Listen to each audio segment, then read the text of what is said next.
Total days की तुलना करेंगे तो 65 डेज है। 65 दिन आप लोगों के पास है। 65 दिन में आपको क्या करना और कैसे करना, ये सबसे इंपॉर्टेंट होगा। दिमाग में रखने 65 डेज, 65 दिन में लेवल फर्स्ट का मुझे टीचर बनना है।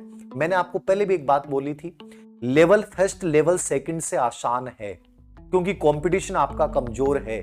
लेकिन याद रखना, इतना कमजोर भी नहीं है, इतना कमजोर भी नहीं है। कम से कम आप मान के चलिए कि आपको 20 से 21 या 22 हजार सीटों पे सिलेक्ट होना है, तो आपको लगभग 4 से 5 लाख बच्चों को तो फाइट करना पड़ेगा। तो कमजोर वैसे तो कुछ नहीं होता है, लेकिन आसान इस रूप में हो जाता है कि आपका पढ़ने का तरीका क्या है, आपका जो सिलेक्शन विषय वस्तु है वो क्या है, आप किस विजन के साथ उस चीज को प्राप्त करने जा रहे हैं। ये चीजें बहुत बड़ी रोल निभाती हैं किसी भी सिलेक्शन में, याद रखना। तो सिंपल बात याद रखना कि 65 दिन मेरे पास है, और 65 दिन में मान लीजिए कि मैं जीरो पे हूं, मुझे कुछ भी नहीं आता है, मैंने अब तक किताब भी नहीं उठाई है, मैं एकदम सुनने की स्थिति में था, मैं डिप्रेशन में था, मेरे घर के हालात जैसे भी थे।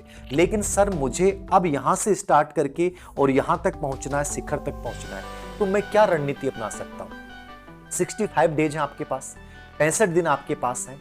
आप अधीनस्थ सेवा चयन बोर्ड के एग्जाम पैटर्न को यदि पहचान चुके हो, जैसे मैंने इनके पेपर्स को, लेटेस्ट 1 साल के पेपरों को रीड किया, इनके पेपरों का एक विश्लेषण किया, और मेरे दिमाग में एक चीज क्लियर फीड हो गई, ये ओल्ड क्वेश्चन पेपर, यानी कि इनको ज्यादा बेस बना रहे हैं। यानी जीके का आपका सबसे बड़ा रोल है। जीके का रोल क्या है, जीके के अंतर्गत अपन ये मान के चलें कि जीके आपका लगभग 180 नंबर का पार्ट, ठीक है। इस जीके में क्या क्या है, इसमें ज्योग्राफी भी है, भूगोल भी है, ठीक है, इसमें इतिहास भी है,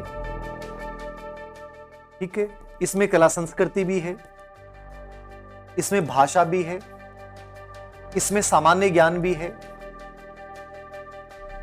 इसमें करंट भी है, और इसमें शैक्षिक परिदृश्य भी, शैक्षिक परिदृश्य भी है। ये टोटल 180 नंबर का पार्ट है। अब मुझे 180 नंबर लाने हैं। 180 नंबर की जो विषय वस्तु है बहुत ज्यादा है। अब याद रखिएगा, यदि आपके पास 65 दिन और 65 दिन में मुझे सिलेक्शन लेना है, सिंपल सी बात याद रखिएगा, टू द पॉइंट।